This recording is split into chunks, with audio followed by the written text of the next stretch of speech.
I know what you're thinking. Which movies did Andrew watch during the month of June? Well, allow me to sate your curiosity. House.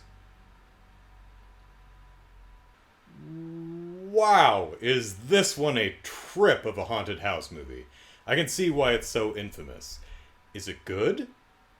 No, but it is quite unlike anything else I've seen. More interesting to observe than entertaining to watch, but how many other films feature a girl getting bit in the butt by a floating disembodied head? You only live once. An ex-con is framed for murder and sentenced to death, so he breaks out of prison with his wife's help and they both go on the lam. The basic story is solid, but the characters are flat, the pacing is way off, and the movie is just so damn bitter and depressing, it's just not that fun to watch. Raya and the Last Dragon. Gorgeous visuals and some pretty great action, but the anachronistic characters, dialogue, and brand of humor left me cold. Also, the film's consequence-free resolution means no one learns anything, which is either bad storytelling or the movie's moral is we're all hopeless assholes who are doomed to repeat our dumb shit until we successfully destroy ourselves. Which is super cynical and probably true. And that makes me sad. Prom Night. No idea why this one's remembered so fondly. It's not very good. Pretty boring, really. Even the kills are bland and uninteresting. The movie does stop cold for a full disco dance number, though, so there is that. Hello, Mary Lou. Prom Night 2. Surprisingly, a supernatural horror film and not a slasher like the first. In fact, it could be described as a Nightmare on Elm Street minus Freddy Krueger. A lot of really creative visuals and one all-time kill make this one definitely worth a watch. Luca. I've a couple quibbles with the use of language and the transformation mechanics, but otherwise a solid, fun, funny movie with likable characters and a lovely perspective on relationships and societal interactions. And the cat made me laugh out loud more than once. Shaft. A mafia boss hires the titular PI to find and return his kidnapped daughter. Sadly pretty boring. The premise is fine, but the storytelling is lacking, the characters are flat, the investigation uninteresting, and while Richard Roundtree has a hell of a presence, Shaft himself is mostly an arrogant asshole. The theme song's a classic for a reason, though. Wish Dragon. Have you seen the trailer? Looks stupid, doesn't it? I mean, that poster, am I right? Well, although the movie is remarkably silly and painfully predictable, it's also infectiously energetic and genuinely funny. Well worth a watch in my humble yet inerrant opinion. Experiment in Terror. Bad guy forces a teller to rob the bank she works at. The villain is creepy, the victims are scared but not helpless, and the FBI guy is competent but not flawless. Loses steam in the back half and the ending's a bit weak, but otherwise a solid thriller police procedural. Death rides a horse. Two different dudes seek vengeance against the same gang.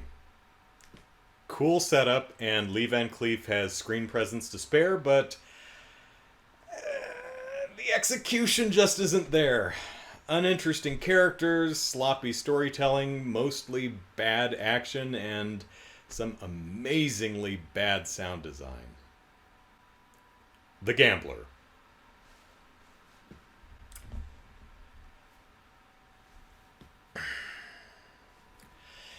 A thoroughly unpleasant, selfish asshole treats everyone like shit, never pays his gambling debts, sexually assaults his girlfriend, corrupts and endangers one of his students, harasses a sex worker, and beats up her pimp before getting knifed in the face. That's the movie. James Caan is a fine actor, but his protagonist is unlikable to the point that I don't care about him or if he ultimately triumphs. He's not even the charismatic kind of scumbag where it's fun to watch his downfall. Bad, boring movie. Etheria Film Night 2021. This collection of horror and sci-fi shorts is an unfortunate step down from last year's, which featured a short so good it made my list of most memorable things I watched in 2020. Sadly, there were no real standouts this year, but there was definitely some great filmmaking here and there, and most of the shorts have dynamite premises, even if the execution isn't quite there or they end before they have a chance to do much. Mon Mon Mon Monsters.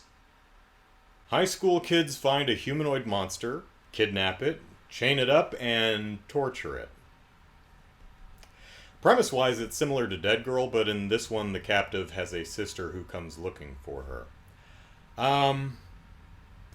Hell of a film. Wouldn't call it good, but definitely fascinating. It impressively balances tone, and for as goofy as it can be, it also has many moments of absolutely standout filmmaking. Vicious Fun.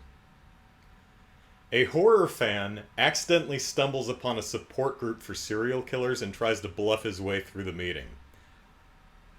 Solid premise. Solid premise with some great ideas. But the humor and performances are played too broad for my taste, and the denouement, while satisfying, is unearned. Patton. Few things satisfy like watching a sociopathic warmongering asshole constantly denied everything he wants. Love it. George C. Scott, as ever, is eminently watchable. A lot of the film is genuinely funny, and the battle scenes impress with scope, explosions, and some really awesome stunts. And that's every movie I watched in June. There you go. Now you can sleep at night. If you'd like to share what you watched, please feel free to do so in the comments below. And if you want to know what I watched this month, but don't want to wait for the next recap, follow me on Twitter at Andrew Eisen, where I review every movie I watch immediately after I watch it in 280 characters or less. Otherwise, see you next month. Or, in one of the other videos or podcasts or game streams I do between now and then. Happy movie watching, everyone!